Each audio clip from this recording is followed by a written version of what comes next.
Proverbs 31 Woman with Pst Eunice Lazarus.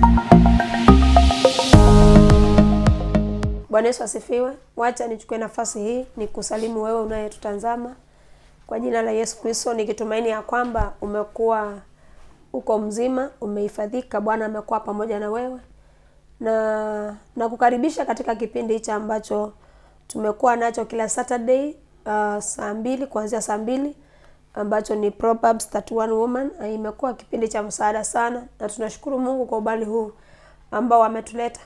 Na niombe msamaha kwenu kwa ajili ya Saturday hatungeweza kuweka kipindi hiki, lakini ninatumaini ya kwamba Bwana atazidi kutuwezesha, kwa maana kuna mambo yanakuja mpaka hauwezi kuyaepuka, yanakusaidia hata kufanya mambo mengine. Kwa hivyo tutaendelea leo, na tumebarikiwa sana kwa ajili ya topic ambayo tulikuwa tumeanza kuhusu ndoa, kuhusu chanzo cha ndoa na kuhusu maana ya ndoa ni nini. Na tunaendelea kutoka mahali tulifikisha hiyo Saturday ingine iko pale nyuma kidogo. Kwa hivyo nachukua nafasi hii nikaribishe kila mmoja wetu, share this program kwa watu tofauti, kwa marafiki zako, share to somebody, let people know whatever we are talking about, na najua kwamba watabarikiwa kupitia kwako. Kwa hivyo nachukua nafasi hii nikaribishe guest wetu ambaye ni Rev Lazarus Musioka. Kwa hivyo karibu sana Reverend, usalimie wanaotutazama alafu tutaendelea. Asante kwa nafasi ingine kunja kwenye program hii ya Woman 31 Proverbs. Kitu inakaribiana na hiyo. Tunamshukuru Mungu kwa nafasi ingine. Na hivyo tunakaribisha nyote. Jana nilikuwa na kijana moja Nairobi. Akaniambia hiyo program huwa na watch na baba yake. Baba mzazi. Hiyo kijana nafikiri yako form 3 form 4. So nikarealize kile ambacho kinaendelea kuna watu kinafaidi. Kweli. Na moso kama wakati ule mlikuwa mnaongelelea zile programs is youth and then trunks, youth and the sex, youth and the music.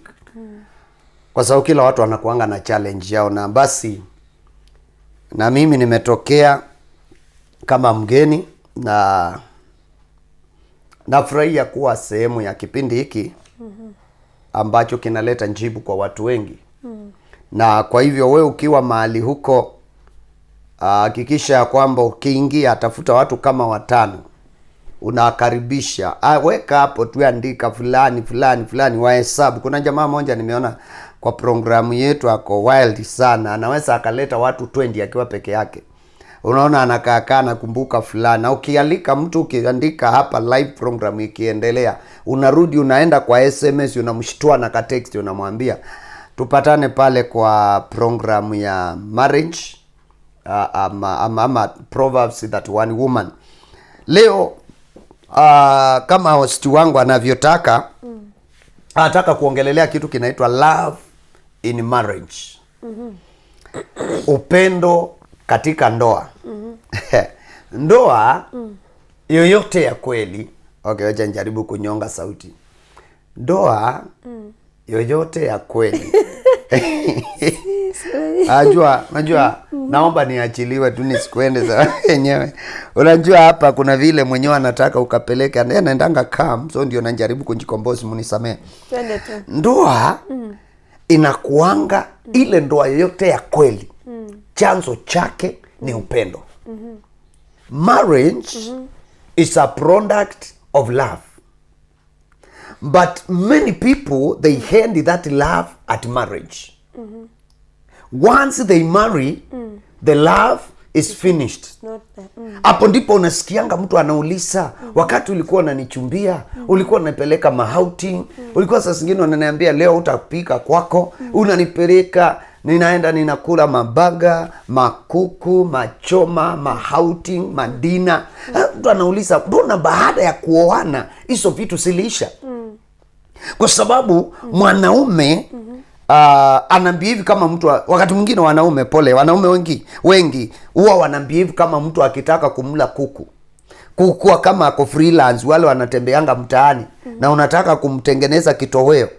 Yule kuku wale wana hekima ya kutosha, badala ya kukimbizana naye unaamua kungaramika. Unachukua mahindi, unatupia kuku, anaanza kuokota, anaona hapa napendwa, hapa napendwa, hapa napendwa. Mahindi inamwanga mpaka unamwanga hapa kwa miguu. Kuku akidona dona unakamata kuku. Na ukishakamata kutoka hapo hata hakuna mapembelezi. Ni kisu kwa maji moto, toa manyoya, karanga, kula. Hivyo ndivyo wanaume wako. Sasa si hivyo ndivyo wanaume wako. Wanaume wengine unakuja unapata wakati anachumbia ana mapembelezi, ana level zote za upendo, anaweza akakufanyia hili akakufanyia lile. Wengine hata manguo ananunuanga kwa wingi. Unapata mtu unaambiwa hapana, wewe ukavaa dress moja more than 2 months, mpaka msichana anasema I say this is the kind of life I've always longed for.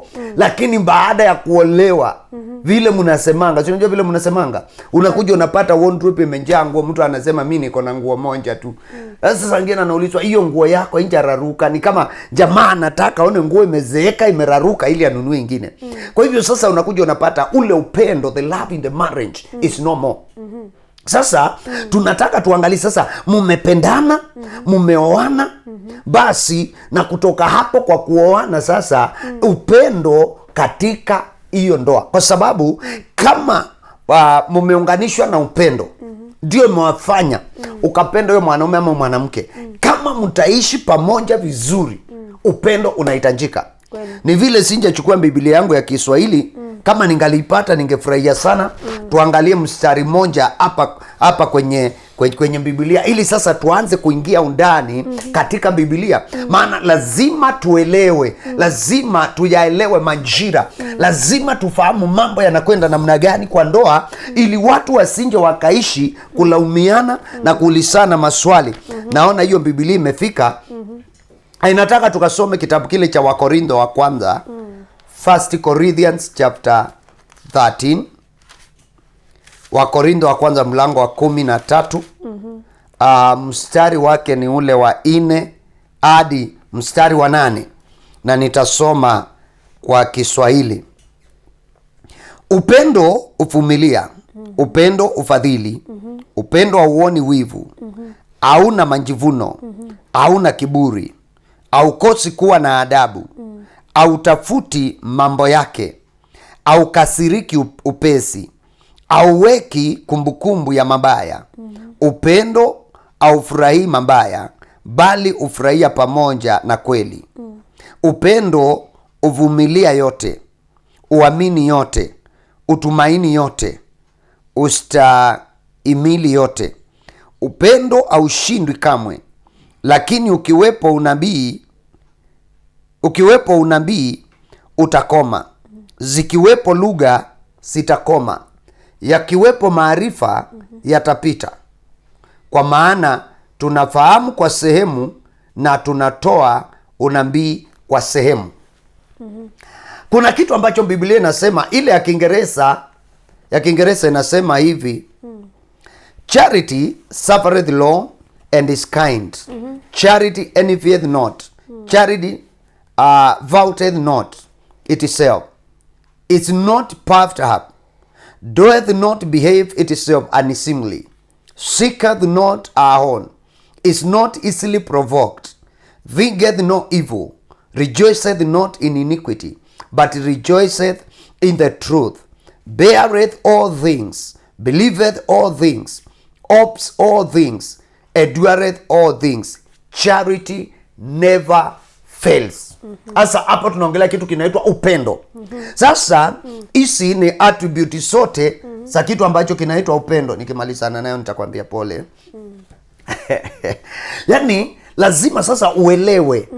Sasa tunaposema ndoa ni matokeo ya upendo.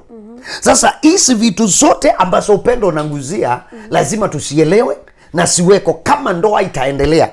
Lazima, na ndio naona maandiko inasema upendo uvumilia, upendo ufadhili, upendo hauna wivu, hauna majivuno, hauna kiburi, haukosi kuwa na adabu. Haukosi kuwa na adabu. Upendo uvumilia. Mtu ambaye ameingia kwa marriage, unjue kitakacho sustain marriage. Kama uko na upendo, lazima uwe na patience, uwe na uvumilivu. Lazima uweze kuamini, na ni lazima utumainie yote ukiwa na upendo. Manake huyu mtu umeanza maisha naye, huyu mtu umekutana naye ukampenda, lazima atakuwa na shortcomings. Hakuna mtu mkamilifu, hakuna mtu ambaye ananga madhongodhanio na anakuanga na vitu zake kila mtu. Na sasa kama ni upendo, utakuwa patient kungojea kumlea huyu mtu. Love means an object towards which it may direct its attention. Ama upendo lazima uwe na kitu ambacho unashikilia, kitu ambacho una focus kwake. Love means an object towards which it may direct its attention, care and the resources. Love gives and is therefore rewarded. The man is rewarded with a helpmate. The woman is rewarded with someone to love her and provide her with security. Because now kwa marriage, I give you love, you give me love. When we love one another, when you give me your love and I give you my love, ukinipa upendo wako na mimi nikupea upendo wako, lazima ule upendo uwe rewarded. Kwa hivyo mwanaume akipenda mwanamke, amempa upendo wake, anakuwa rewarded na msaidizi wa kumfaa. Naye mwanamke akimpenda mwanaume, naye hiyo upendo wake inakuwa rewarded, ama inapewa thawabu, inalipwa. Unapata wa kukupenda na mtu wa kukulinda. A man, a husband must protect his wife. Sasa kuna point umesema hapo nyuma tulipokuwa unafanya introduction. Ukasema you give love, I give you love. You give me love, I give you love. Na tukirivaa pale wa Korintho, unaona Paulo akisema wanaume wapendeni wake zenu. Nao wake wafanye nini? Watii waume zao. Hapo hebu jaribu upafanue, kwa maana kuna watu hawaelewi yale maneno vile yanavyomaanisha. Unajua kuna wakati mwingi watu huongea vitu ambavyo not applicable. Na sometimes hiyo ndio imefanya watu wasielewe marriage ni nini.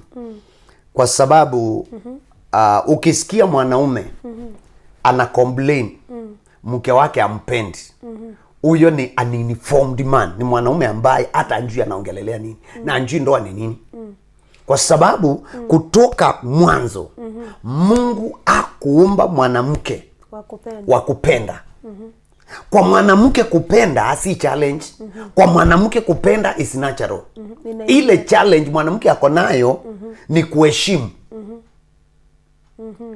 Ndio, naye mwanaume kuheshimu si issue. Mwanaume ana tatizo la kupenda.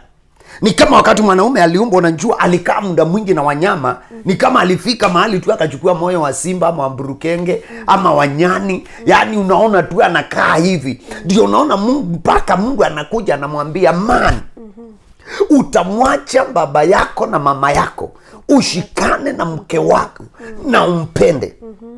Mungu anaambia mwanaume, penda mke wako. Penda mke wako kama vile Kristo. Penda mke wako. Naye Paulo anakuja anasema penda mke wako kama vile Kristo alivyopenda kanisa. Hapo mstari unakuja baadaye. Yani unaona mwanaume anasukumiwa. Naye mwanamke, tatizo la mwanamke ni ona. Kuheshimu, si kupenda. Kunyenyekea, kuheshimu ni hiyo kunyenyekea yote na kuheshimu, that is respect and honor. Humility, kunyenyekea na kuheshimu, honor and respect. Kila mwanamke anaambiwa awe amenyenyekea kwa mumewe na kumheshimu. Na unajua wanawake wana tatizo la kunyenyekea, kwa sababu anatakanga mwanaume akipanda juu wasikwende pamoja. Na unasikia kabisa kuitundia ati ya balana kwa hapa biblia kwetu atinja choma nyumba, uwezi ukaniambia uwezi, na mtu anarusha makoti na anaenda na hivyo, na unasikia kila mtu aishi bila anavyotaka.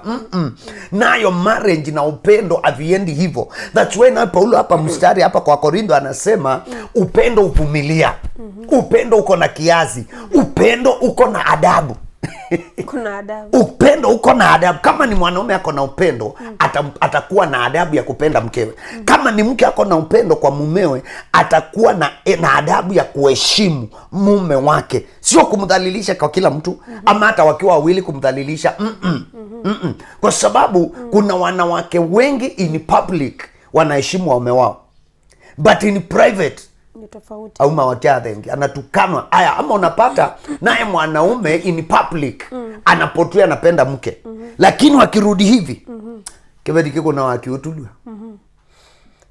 Okay, sasa hii ndio ilikuwa sasa upendo katika ndoa. Upendo katika ndoa. Yeah. Sasa tunapoongelelea upendo katika ndoa, nataka tuingie undani wa kujua upendo katika ndoa ni nini. Kwa maana vile ambavyo umetanguliza ni kusema kwamba ndoa huanza kutokana na upendo.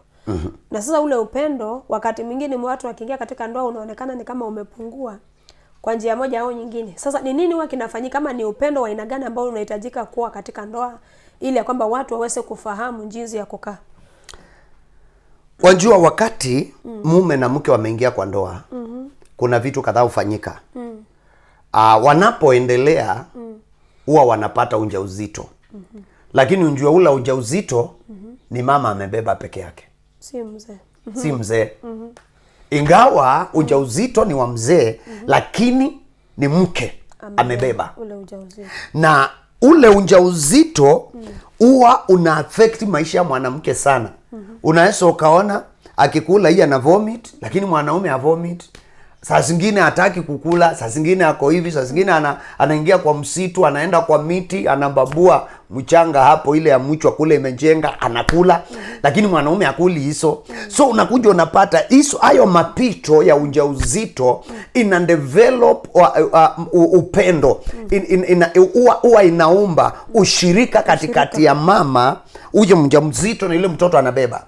Sasa wakati ule mama anazaa hivi, upende usipende, much of our love is drawn to the child, of which it is supposed to be balanced. Kwa maana kwa sababu mtoto amekuja, imaanishi utoe moyo wako kwa mume wako uelekeza kwa mtoto.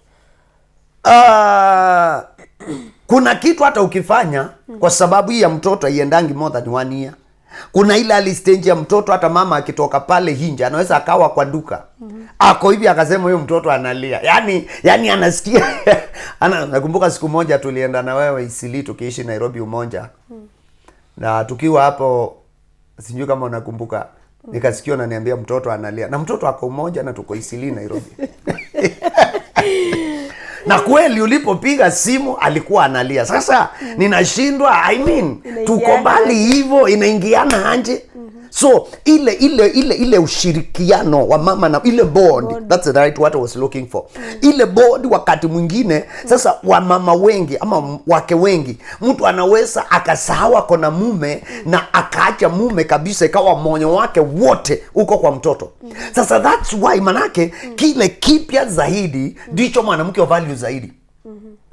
The newest in our life, in our heads, is the most precious. Kwa hivyo na wakati huo ni rahisi sana naye mume aone ameisha maana, kwa sababu continuity ya upendo haionekani katika ile ndoa. Ile attention hakuna. Hata wakati mtoto ametoka kunyonya unapata unapata hata wengine, na hapa nisitupiwe mawe, sinjui wakati mko na mtoto mchanga, wakati mnalala sinjui mtoto mnalalisha wapi. Wengine unakuja unapata mama anaweka mtoto hapa katikati ya mume kwa kitanda. Wamelala kitanda moja kama mtoto kachanga wakati kananyonya, ameweka hapo katikati. So inakuwa kuna hata physically kuna barrier katikati ya mke na mume, mtoto wako hapo. Wengine hawawekangi wakawekea mtoto. Okay, kila mtu ana financial strength ya kununulia mtoto kitanda. Kuna watu hawana, na wewe ukawaambia yao si marriage kwa sababu at the moment hawana. Lakini ni vyema hata kama mtoto yupo jameni, alazo pande wa mama hapa katikati paacho nafasi, ama waonaje? Iko hivyo. Na naomba wewe unaye watch, hebu sema wewe umeolewa, wenu alikuwa analala wapi ama analala wapi? Ndiye ako Mbaria ama ako pale kando? Sasa ndio tunaongelea, tunasema sasa hapo mkishaingia kwa marriage kunahitajika upendo. Upendo unahitajika kwa marriage. Upendo unahitajika kwa marriage. Sasa tuelezee kiini cha ule upendo katika marriage ili tujue mtu anastahili kuwa, ndio inastahili kuwa namna gani. Okay. Ili marriage iendelee, kuna aina 3. 3 types of love which are needed, which are fundamental for the marriage to last. One is called agape. Agape love. Agape love. 2 is called filial love. And the 3 is called eros. 3 types of love which are critical if your marriage will last. Those 3 types of marriage must be the ingredients. Lazima iwe pale at the center of the marriage. One, tunaanza na the agape. Agape love. Na naomba tusomee Romans chapter 5 verse 8. Romans chapter 5 verse 8. Warumi mlango wa 5 mstari wa 8. Sasa tunaanza na kuhandle kitu kinaitwa agape. But God showed his great love for us by sending Christ to die for us while we were still sinners. But God commended his love towards us. Ya kwamba Mungu alionyesha upendo wake kwetu kwa kumtoa Kristo akatufia msalabani bado tukiwa wenye dhambi, tukiwa waovu. Yani upendo wa Mungu hautegemei unaishi anje. Mungu alitupenda tukiwa wenye dhambi, ndio akatulipia gharama yetu ya dhambi. Kuna mistari mitatu nataka tuangalie. Nataka uangalie 1 John chapter 3 verse 1. Na itasoma kwa Kimombo ukiangalia kwa Kiswahili. 1 John chapter 3 and verse 1. Ama Yohana wa kwanza mlango wa 3 ule mstari wa kwanza. Ninataka tusome mistari hiyo mitatu ili sasa tuingie kuchambua agape love ni nini. Mimi nasoma kwa Kizungu na wewe unasoma kwa. Behold, what manner of love the Father has bestowed upon us, that we should be called the sons of God. Therefore, the world knoweth us not, because it knoweth him not. Ingine nataka tusome ni wa Ephesians chapter 5 and verse 25. Husbands, love your wives, even as Christ also loved the church and gave himself for it. Tunapongelelea hii aina ya upendo, the godly love, ni ule upendo ambao hauna condition. Ni ule upendo ambao mtu bado akiwa na udhaifu, akiwa na weakness, akiwa na makosa, akiwa amekudisappoint, akiwa amekufail, kwa sababu ni mke wako unampenda, kwa sababu ni mume wako unampenda. Na agape love inastahili kuwa kwa both. Wewe unampenda mume wako akiwa right na akiwa wrong. Mimi napenda mke wangu akiwa right na akiwa wrong. That is now exercising God's kind of love. Ndio naona maandiko inasema naye Yohana anaandika, anasema tazama ni aina gani ya upendo ambao Baba alitupenda, ya kwamba alituita wanaye. Kwa hivyo ulimwengu haututambui, ulimwengu hautuelewi, kwa sababu hata hukumuelewa yeye. Mungu alitupenda tukiwa waovu, akatupenda tukiwa tumejaa dhambi. Sasa akatuita wanaye tukiwa, he called us his children when we were sinners. Kumaanisha mume na mke wanastahili kupendana unconditional. Hakuna conditions mtu anastahili kuwekea mtu kwa sababu labda mtu amefanya makosa kitu fulani, unaona ni kana kwamba haustahili. Hii kitu inaitwa marriage. Unajua sasa tumetoka kule kwa honey sweet baby, I love you to the sun and the back. silalangi ninapokufikiria. Hizo ni language za wakichumbiana. Wakishaoana unaonanga mtu anapita kivyake. Sasa wakati umeoana, that is now the time. Kwa sababu nao umekaa na mumeo, umejua udhaifu wake. Umekaa na mke wako, umejua udhaifu wake. Sasa kama hiyo ndoa italast, kama itastahimili, kama withstand, kama itastahimili mapito, kama itastahimili dhorumba za maisha, lazima exercise God's kind of love. Ya kwamba when we were still sinners, he loved us. When we were still failures, akatupenda. Na ndio nao Paulo anakuja anaambia kanisa la Waefeso, akiongea na husband, anasema waume wapendeni wake zenu kama vile Kristo alivyolipenda kanisa. Kristo alipenda kanisa namna gani? Kristo alikuja akapenda kanisa. Lakini alipenda kitu kimejaa dhambi, kitu kisichokubalika kwa Mungu. Alipenda watu wakiwa wenye dhambi, na hiyo ndio kanisa lake. Kwa hivyo na akaangalia, akafuata, akapata gharama ya kungeusa hawa wanadamu wawe wana wa Mungu, awe huyu kanisa, awe mke wangu. Ni ya kwamba inanigharimu uhai wangu mwenyewe. Hivyo Kristo akajitoa, akafa msalabani ili tupate msamaha wa dhambi. Sasa that's the kind of love God wants a husband to exercise to their wives.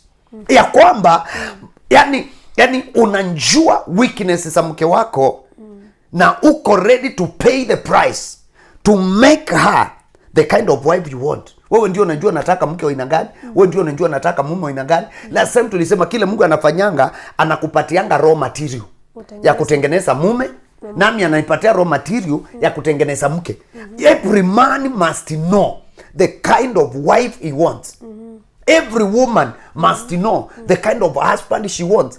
Then the raw material that God puts in your hand, that man, you make him the kind of husband you want. That woman, wewe mwenyewe unamuunda, unamtengeneza. That's why mpaka wa leo Kristo anaendelea kutengeneza kanisa. Anaendelea kulitengeneza likae vile anavyotaka liwe. Hawakuanza, Yesu hakuanzana na kanisa likikaa vile anavyostahili. Upatangi mtu akiwa ready made. Ready made nani atakutengenezea? Si watu siku hizi wana expect ukuwe uko qualified, unajua everything. Wajua, that is not the God's kind of love. And that's not the God's kind of marriage. Ya kwamba ati mtu tu yako mahali, sijui kama ushaona hawa vijana hata akili hawana, na siku watukana. Nasikia mtu ameoa mke, wamekaa kao, nasikia mama yako anja kufundisha kuheshimu watu, mama yako anja kufundisha kukaa na watu na kurudisha. Na hata mizimu ni mbaya sana na unjinga. Naona mtu ati yako ni mwanaume sana, naenda anasema msichana wako ni yeye mfundishe adabu. Mfundishe kupika, mfundishe upishi, mfundishe vile wanaume mtu kana mwanaume. Huyu ni kijana mjinga sana. Na aina hiyo anahitaji yule mzee niliona kwa social media. Yule anasema sijui ni Mwangi anaoa ama nani, ambaye msichana yangu ana tabia za kwake. Anasema ukimkosea kuna design unashikango unawekwa chini ya stool, inakuwa aungeuki. Ukitoka hapo Sasa uwezi ukawa na ukosefu wa akili. Wewe unajua mke yule unataka, lakini unataka hawe ready how? Lazima wewe mwenyewe umtengeneze. Wewe mwenyewe lazima uwe na formula. Umtengeneze akae vile ambavyo unataka huyo mke hawe. Kweli. Agape is normally described as God's kind of love, which says I love you in spite of your issues. Yani ule upendo wa unapenda mtu. Kama ni kiweto unajua ana mguu moja na umempenda. Kama ni chongo unajua ana jicho moja na unampenda. Kama alibana ana titi moja unajua ako na moja na unampenda. Yani pamoja na ule udhaifu, anja soma na umempenda akiwa anja soma. Ana kasi na unampenda bado akiwa ana kasi. Ana chochote lakini bado unampenda akiwa vile alivyo. Yani unakuja unapata kwamba wewe mwenyewe umejitoa. Huyu mtu umempenda na umempenda na umempenda licha ya issues zile akonazo. It is a willingness to accept the other person for who he or she is without expecting a change into. The ideal spouse in shape, form, size, or intelligence. This means that even if your spouse never reduces or increases in size or becomes better at any other area, you are still prepared to walk in love. Yale mabadiliko ya mwili, mabadiliko ya maybe mtu alikuwa ukimwoa alikuwa mwenye afya, kitu ikatokea all of a sudden ugonjwa ndio huu ama kapatwa na certain kind of issue, inamaanisha ule upendo uko na umekupatia opportunity ya kumpenda vile alivyo katika yale makosa ama katika ule udhaifu. Hiyo ni sehemu yake moja. Lakini unajua naturally mtu anakuanga na maudhaifu nyingi. In marriage, si mahala unaingia na kwa sababu umepata zile vitu ulikuwa unatarajia you walk out. Mwingine anapenda kijana sababu ya anakaa kama he looks like is wealthy. Anaenda anakuja anapata jamaa na mali, anamuondokea. That wasn't love. Na hiyo iwezi ka sustain marriage. It is unconditional. That is agape love is unconditional. One must decide to love only one spouse and no other. Lazima ujiamulie kupenda mume moja, mke moja na hakuna mwingine. Agape love is sacrificial and therefore we go the extra mile to give time and attention and a gift. Agape love unaenda extra mile. Yani unajua tu una sacrifice. Lakini yani ni upendo ambao uni sacrifice. This type of love covers a multitude of sin and does not refer to a person's past sins and mistakes. Upendo wa agape, kwa nini tunauhitaji kwa marriage? Ni ili you learn to behave like God.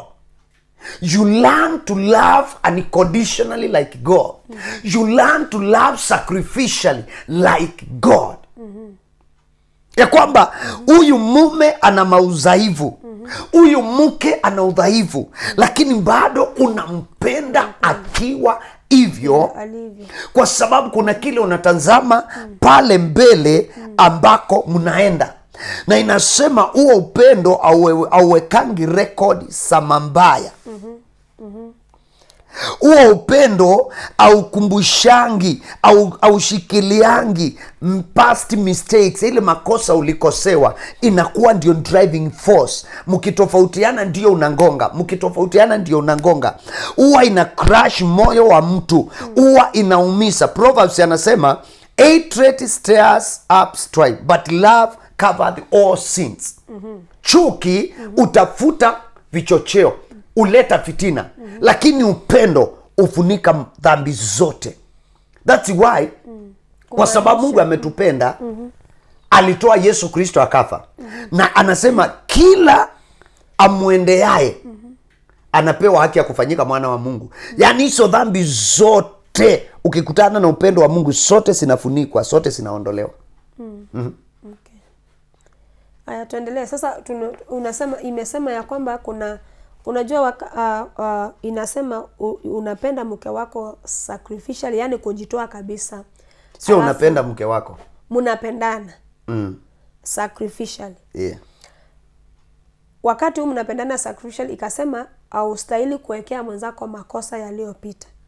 Kwa maana hicho kitu kuwekeana makosa imeleta tatizo katika ndoa. Unapata kana kwamba iweke vizuri. Keeping records. Yes, keeping records imekuwa shida sana katika ndoa.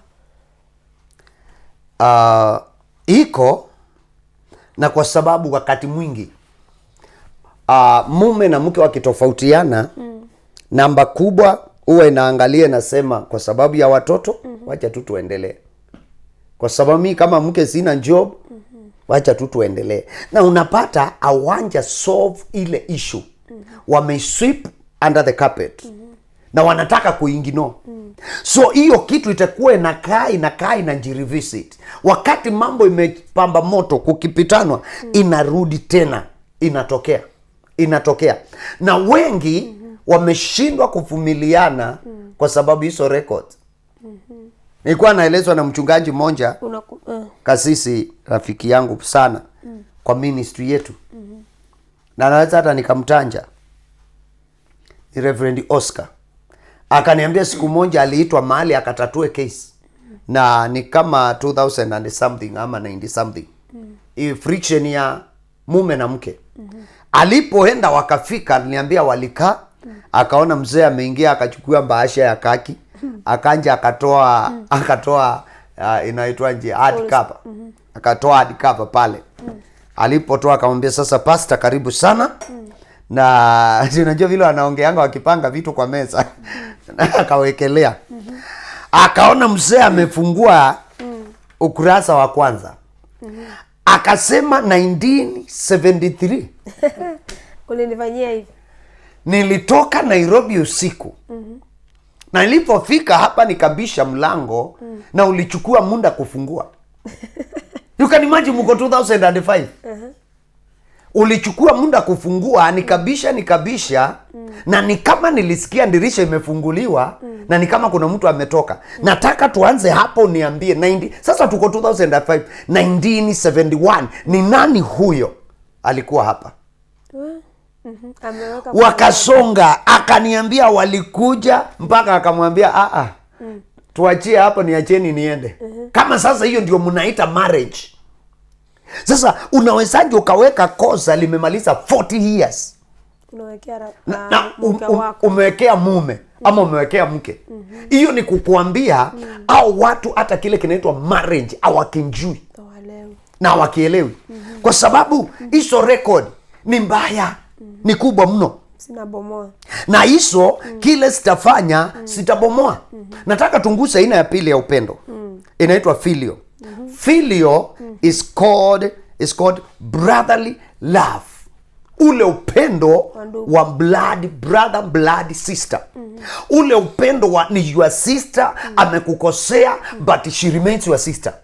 Ule upendo wa is my brother, ameimba mali yangu but anaremain kuwa your brother. That brotherly love must be experienced in marriage. You exercise brotherly love. You exercise that brotherly love to your wife and you exercise that brotherly love to your husband. Ya kwamba no matter what we are is separatable. Kama kuna such a word. There is nothing that can separate you. For instance, unaweza ukapata uko Mumbiri, na bado kwenu kuna brother yako ambaye naye ni mwizi na ni njagili. Unaweza ukapata uko Mumbiri na uko na sita yako ni mganga. Katika mwingine ni mchawi. Ulimwengu wa rohoni mko kwa vita. Lakini mkirudi pale kwa family, she's your sister. Na wewe ukamnawa. He is your brother. Na wewe hata ukipata hata ukienda upate anatandikwa na mob. Unatamani tu kama mob inaweza ikakusikiliza iache kumuua. That brotherly love, such that even when is on the wrong, you still treasure that person. Can you read for us Hebrews chapter 13 verse 1? Hebrews 13 verse 1. Keep on loving each other as brothers and sisters. Do not forget to show hospitality to strangers, for some who have done this have attained angels without realizing it. Let brotherly love continue. This has to do with the brotherly love. It is the sort of love that binds siblings together. So the kind of love that binds siblings together. Brotherly love must continue in marriage. This aspect of love, which provides friendship and respect, must be present in the marriage. Yani brotherly love ni ile inaletange urafiki na heshima. Unapata, this is my brother. You love him and you also respect him. And you inasema It binds them together. Yeah. It binds them together. It binds siblings together. Now, if this love is exercised in marriage, it binds the husband and the wife together. You must be able to chat with each other, play together, tease each other, and all many other things. Yeah. You see, there are people who are officers in marriage. Husband and the wife ni kuangaliana. Weka, toa, wakalia pale, fanya, fanyua, leta, shika, nini, kwenda, kuja, keti. Yani unapata husband and the wife, they are not friends. Now, one of the main purpose of exercising filial love, that brotherly love, is so that you can be friends and respecting one another. Yes. Such that you can have fun. Kuna mume uwezi ukasikia wakiwa mahali na mke wakicheka. Kuna mke anaweza akaplay na watu wale wengine. She can tease and play around with colleagues, workmates, friends, but not a husband. Kuna mume kwa ofisi anajulikana and the greatest joke. I mean, yule mtu anakipingi watu happy. Kwa ofisi akikosekana watu wanasema hiyo ofisi inabo. Lakini nyumbani kwake mke wake anajua mnyama. Watoto wakimsikia ndio huyo. Watoto wakiwa sitting wanasikia baba anaingia bedroom, wengine wanatorokea kitchen, yani wamuondokee maana wanjua anaingia hanje. Uwezi, kuna wazee uwezi ukasikia kicrack jokes na watoto wake, uwezi ukasikia kicrack jokes na mke wake, na watoto hawawezi wakaplay na yeye na ni baba yao. Kuna watoto wanagrow wakiwa na deficit ya kuplay with their father or with their mother. Na ni kwa nini hiyo hivyo? Kwa sababu kama hawa mume na mke wangaliweka filial love, brotherly love, kama ingaliingia, hata wangeinvolve watoto. Inakuwa ni familia iko na amani na furaha. Iko na amani, iko na furaha, na iko na urafiki. You should be husband and you should be able to talk about things like politics. Yeah. Wewe utapigia nani kura ya nani? I mean, you talk about the current affairs. Sio hiyo kiti imeraruka na unajifanya unja waiona. Kitanda tunalala ikiteta. Sijui hapa ona milango, nyumba hata upaki rangi. No. No. They must be friends. Talk about interesting things. Be supportive to each other. Defend each other. Sijui kama ushewe ukaona defending is protecting. Kutetea yule mwingine. Sijui kama ushewe ukaona pale, hii inakuanga live nzuri sana pale kijijini. Unaona vijana brothers ama sisters wakiwa young, mmoja wao ameguswa na mtu na manjamaa wanachangamuka, wanaenda wanaunda mtu anatandikwa kwa sababu amegusa ndugu yao, anatandikwa kijana kwa sababu ametukana sister yao. Yani uko protective, yani inakuwa issue hata si ukimgonga, ukitandika wa brother ama ukitukana wa sister alikuwa amekufanyia nini. Issue hata hawataki kujua, wanataka ku revenge sister yao ametukana. They want to hit back because their brother has been hit. So the husband and the wife, they should protect one another. Husband and the wife must, even not should. They hold to. They must protect one another. Hiyo mambo ingine ya upande wao ulikuwa wrong, mutamalizia nyumbani. Lakini hapa kwa public, you must defend one another. No matter what other people feel. No matter what they say. You protect one another. Kuna watu upenda kucrack jokes, anangonga your husband, anangonga your wife. You must never entertain such. Hata kama ni nini, hata kama unajua your wife ako wrong, kile kinaongelelewa. No, be on her side. Mfunike. Mkishaondoka mkiwa kwenu utamwambia my dear, hapa kuna vyenye. Aina ya tatu ya love inaitwa eros. The hero's love. The eros love inaitwa the sexual love. The eros love is not only having sex, not having sex. Is sexual love. It's a kind of love that takes husband and a wife into love making. The affection. The affection. Proverbs chapter 5 verse 19.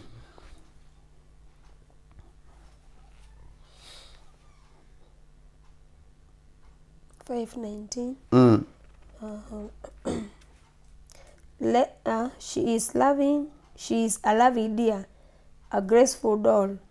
Let her breast satisfy you always. May you always be captivated by her love.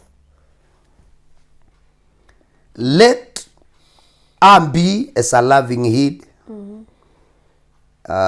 Chukuya Kiswahili. Let her be as a loving head and a pleasant roe. Let her breast satisfy thee at all times, and be thou ravished always with our love. Hiyo ni Methali mlango wa 5 mstari wa 19. Methali 5:19. Yeah, mstari wa 19 ili tuweze kupatana. Sasa hapa tumeingia kwa vitu sensitive. Ama hapa sasa tunaongelelea kwa nini hapa tunaongelelea kwa nini wakati mwingi watu wako kwa marriage na ni nini kinasababisha wasiwe na amani, wasiwe na furaha. Yaani marriage kama ita last lazima muipalilie. Na hizi pila, hizi nguzo 3 si kama mnataka. Hizi ni must. You can read it for us. Kulungu njike apendaye kulungu mzuri. Matiti yake na ya kutosheleza siku zote, nawe utwekwe daima na upendo wake.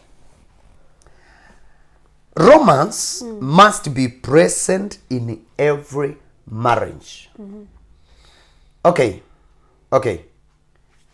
Not sex must be present in every marriage. No. Because sex must be a product of romance. Romance. Kwa Kiswahili.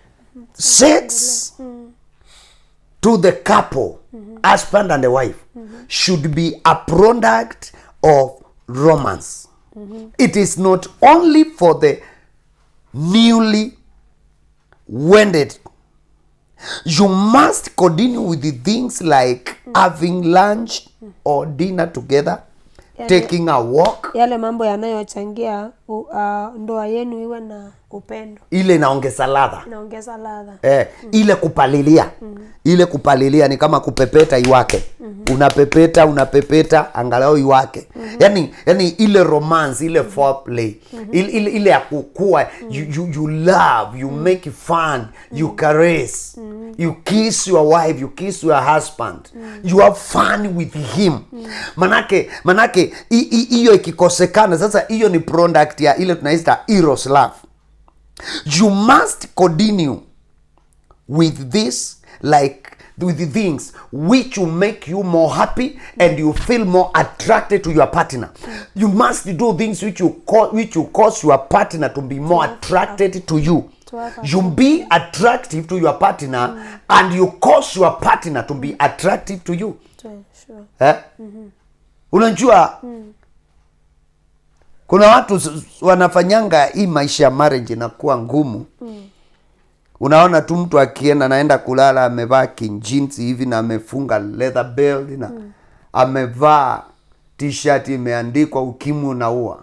Anakuambia ni kulala analala ama ng'ombe ni sengenge. Yani unaangalia hata uchafu, unaangalia hata mtu kuwa creative, because marriage kama italast na iwe na utamu, lazima kila partner awe creative in marriage. Kuifanya ipendeze. Unaitafutia material unaleta. Vile tu unaweza ukaenda ukapata maua, ukaangalia maua ama hii chati ikiwekwa kwa nyumba, hii decoration itafanya. Hiyo nayo. Pia katika marriage kuna vitu unaleta as wife, unaleta as husband, unaleta. Sinaongeza ladha ili marriage nayo iweze kulast. Na kwa sababu tulikuwa tunakimbizana na wakati, nataka nipeane tu summary. These 3 types of love must be present and working together all the time. Agape, filio, and the eros must be present and work together in a marriage all the time. That is godly love, brotherly love, and the sexual love to the husband and the wife.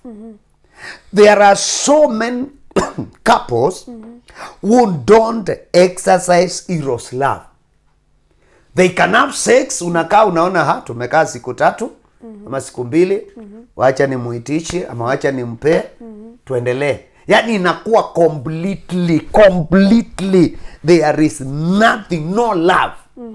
Ni kitu tu anafanya kumaliza duty ili tu ahakikishe hiyo wiki inja rukwa hivyo. Na mwingine kama anataka sana anaulizwa kone huo nduma, kwani ndio kazi ile tutashindia. Yani unaangalia unapata kabisa hakuna, many marriages don't have eros love. Sexual love is not there. They just do it ili unaamua tu acha nimpe ama acha nimuitishe yule nasikia ninasukuma at least nisiende nje. Unapata ile imembakia ni ile ya mke anafanya mapenzi na mume wake ili amzuie kwenda nje, si upendo. Naye mume anafanya mapenzi na mke azuie mke kwenda nje, si upendo. Kwa sababu sex is not always based on love. Sex is not a product of love. It's not based on love. You can have sex with somebody you don't love simply because uko na dry spell. Unjirelieve tu. Yani ulikuwa na ndeni tu, unasikia tu mtu ushikashike mtu ama ushikashikwe na mtu, hiyo kivumbi kipite, hiyo pite, na si kwamba unampenda. But to the husband and the wife, it must never get to that point. Na ikifika kwa hiyo point, no matter how born again you are, you are working out to destroy your own marriage. Very soon, there will be no marriage. They are mutually reinforcing. That is, these 3 types of love, they reinforce marriage. Ni kama wakati unaona like mti machungwa ama mwembe ama ndisi imezaa ama mtu wa matunda umezaa sana, unashindwa nguvu, unaenda unakata post, unakuja unaisupport, uishikilie. Sasa hizi sikiwa 3 huwa sina reinforce marriage mahali kule iko weak. Marriage without agape love is chaotic and selfish and is usually full of quarrels. Quarrels in marriage, they are a product or a sign of the absence of agape type of love. Yani pakikosekana upendo wa Mungu katika ndoa, kutakuwa na vita, kutakuwa na umbinafsi, na kutakuwa na malumbano. Umetoa wapi hiyo? Nilikuwa nafikiria kutetanisha tu. Kutakuwa na malumbano. Kiswahili elimu. Inakuwa hiyo glass, sinjui wewe kazi yako, unakula, unakuja hapa late, unakula, unawacha vitu kwa meza. Yani inakuwa kile mnatafutananga ni makosa peke yake. No complimenting. Hiyo inaonyesha either both parties or one party is not exercising agape type of love. Number 2, marriage without filial leads to a weakened husband or unkind wife. Weekend and unkind. Yeah. Yani pakikosekana upendo wa ndugu, itasababisha yule mume kuwa mwovu na mke asiye na huruma. Okay. That's why unasikia mke anakosana na mume, anaenda anamtafutia manjangili, anakuja wanamuunda. Naye mume anaamua, mke akiwa hapo anakuja na mwanamke mwingine na anamwambia toka bedroom, anaingiza mwanamke mwingine hapo, na mke wake anaambiwa get out, endo lale sitting, ama rudi kwa mama yako, ama endo kalale pamoja na watoto. Na analala na huyo mke mpya hapo kwa matrimonial bed, mke akiwa in the same house. Hiyo inakuanga watu ambao hawana brotherly love. You cannot have brotherly love and withstand when your brother is suffering or your sister, na una uwezo wa kumsaidia, na unasema juzi nilimsaidia, ile siku nyingine nilimsaidia, mimi sitakuwa nashindia kuwasaidia. Hiyo ni mtu ambaye completely ana brotherly love. Because ni ile kumbuka we said brotherly love binds us together and we live with the respect and the friendship. Jambo la tatu, tunapomalizia, marriage with only eros love usually has short-lived happiness. Ndoa ambayo ile upendo iko ni ya sex peke yake, furaha yake inakuanga ya muda. Mnachokana haraka. Kuna word kama hiyo. Kitu inakaribiana na hiyo. Yani kama upendo ni wao peke yake. Si unajua sasa after having sex, si uko satisfied? Si yako satisfied. Now, what else would keep you together? Hakuna? Hakuna kitu kingine inawaunganisha? So hiyo ndio hatari yake. Wakati pale amunja undana inakuanga unaimba nyimbo zote za mapenzi. Lakini ukishapata your portion, umeridhika, ameridhika, nothing else can keep you together.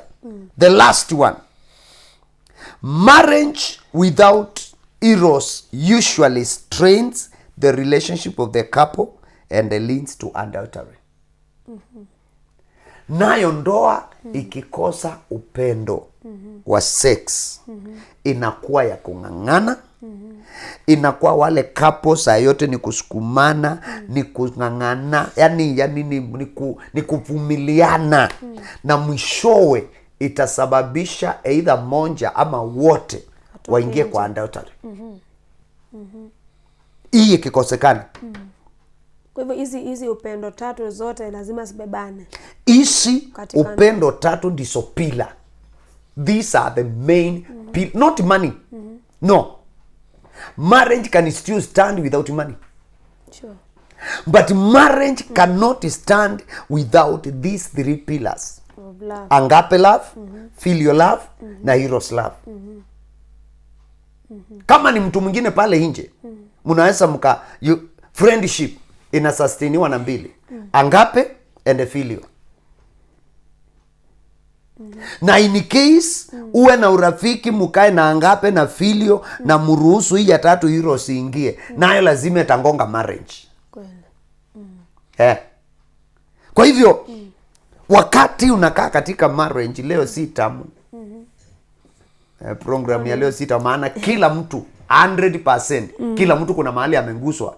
Alafu unajua kawaida ya mwanadamu ni kutaka kukataa ile responsibility yako, useme mimi nakaanga hivyo kwa sababu na yeye anakaanga hivi. Kwa sababu kuna mmoja atakwambia unajua sasa kama mtu yeye hataki mkicheza utacheza na yeye anje. Kama mtu hataki, kama mtu hayuko romantic, sasa wewe una romanzi na nani? Mtu anakunja hapo anaanguka hivi kama malenge, sasa utafanya. Yani unapata wakati mwingi tunatafuta kujijustify. There is always something you can do to activate your partner to raise to the occasion. Okay. So mnapolala na mnapomalizia weekend, munjue marriage minus 3 types of love, agape, filial and eros. Hata wale wanakaribia kuoa, it will go nowhere. Hata wale mnachumbiana.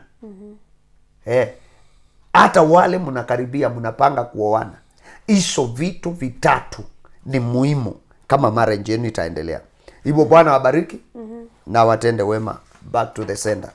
Asante sana Reverend, tumekuwa na kipindi kizuri na wewe na tunashukuru Mungu kwa hapo tumefikia.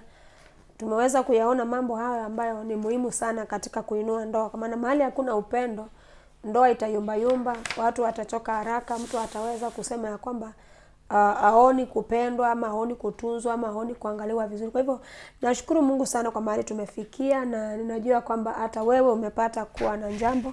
Kwa hivyo kabla hatujamalizia kuomba referend uombe kwa ajili ya wanao tutazama. Nena tu neno ya baraka kwao, alafu tutamalizia. Baba Mungu liye mwema, katika jina la Yesu Kristo nasema ni asante kwa nafasi ya Baba umetukirimia. Mambo ambayo tunayafundisha ni mambo ambayo inahitajika katika familia zetu. Naomba kila mmoja ambaye ameyasikia na akajua udhaifu wa partner wake asitumie kumgonga nayo. Asimwambie vile ndiye amekuwa failure, lakini akatumike kujenga moja kwa mwingine. Naomba roho wa hekima akashuke juu ya watu wako, na roho wa kustahimili na kupendana, upendo ukazaliwe. Naomba nguzo hizi tatu, agape, filio na eros love, sikame na sikawe nguzo katika ndoa zetu. Wewe ni Mungu unayekusudia mambo haya katika maisha yetu.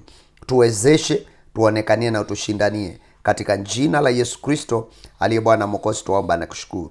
Amen. Amen. God bless you. I am your host, Pst Eunice Lazarus. Tupatane next Saturday masaa kama hayo, saa 2 jioni, na Bwana awabariki sana. Amen. Shalom. Proverbs 31 Woman with Pst Eunice Lazarus.